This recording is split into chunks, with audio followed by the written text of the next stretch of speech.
در شرایط بسیار حساس و وضع نهایت مرکب و نااستوار منطقه و جهان امروزه در نزد ما مسائل بغایت مهم امنیتی از جمله مبارزه بر ضد تروریسم و اکستریمیسم، گردش غیرقانونی مواد مخدر، قاچاق سلاح و دیگر جنایت‌های متشکل فراملی قرار دارند.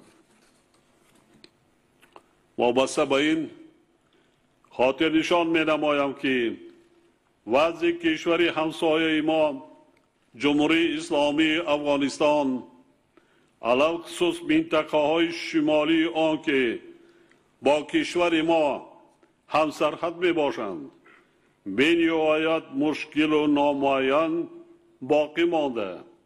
اوضاع آنها روز به روز و حتی ساعت به ساعت مرکب گردیده ایستاده است.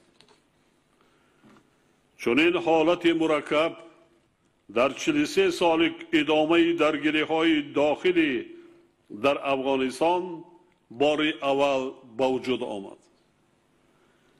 برای رخ دادن چنین حادثه‌های فاجعه بار مردم افغانستان که صاحب تاریخ، تمدن و فرهنگ باستانی می باشند گناه ندارند. این روندهای خرابی‌آور نتیجه دخالت بیرونی و کارهای داخلی این کشور همسایه است که بیش از 40 سال این جانب ادامه دارد.